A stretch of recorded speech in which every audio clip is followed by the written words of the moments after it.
আসসালামু আলাইকুম ওয়া রাহমাতুল্লাহ। প্রিয় দর্শক, আশা করি আল্লাহর রহমতে আপনারা ভালো আছেন। আমিও আল্লাহর রহমতে আলহামদুলিল্লাহ ভালো আছি। আমরা মূল ভিডিও যাওয়ার আগেই একটা কথা বলে নিই। কথাটা হচ্ছে, আমার নতুন নতুন যে ভিডিওগুলো আপনারা পাইতে চান, আপনাদের কাছে পৌঁছানোর জন্য একটা মাধ্যম লাগে। মাধ্যমটা হচ্ছে, আমার চ্যানেলে যদি আপনারা নতুন হয়ে থাকেন তাহলে সাবস্ক্রাইব করে বেল আইকন অল করে রাখুন।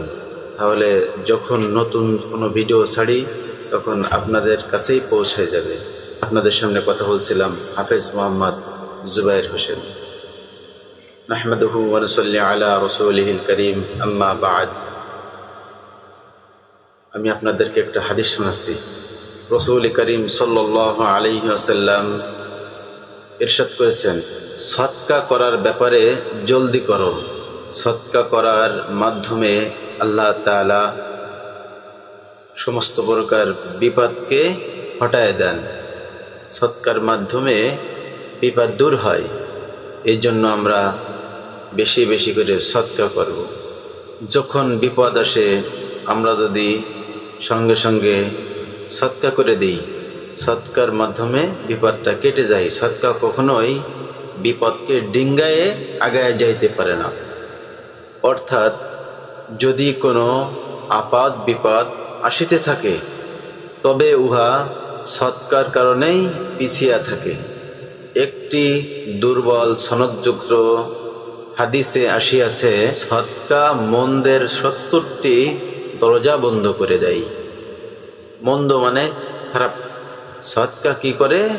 মন্দের 70টি দরজা বন্ধ করে দেয়। এক হাদিসে আসিয়াছে, হুজুর সাল্লাল্লাহু আলাইহি ওয়াসাল্লাম ইরশাদ করিয়াছেন, নিজের সম্পদকে যাকাত আদায় করার মাধ্যমে পবিত্র করো এবং নিজেদের রোগীদের সদকার দ্বারা চিকিৎসা করো, আর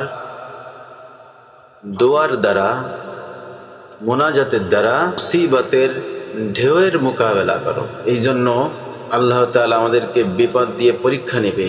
এই জন্য বিপদ, বালা মুসিবত, এই বিপদগুলো দূর করার জন্য আমরা কি করব? আল্লাহর রাস্তায় বেশি সদকা করব, আল্লাহর রাস্তায় দান করব। আল্লাহ তাআলা এই সদকার মাধ্যমে আমাদের বিপদকে দূর করে দিবে। তো ভালো থাকেন, সুস্থ থাকেন। আবার নতুন কোনো ভিডিওতে দেখা হবে।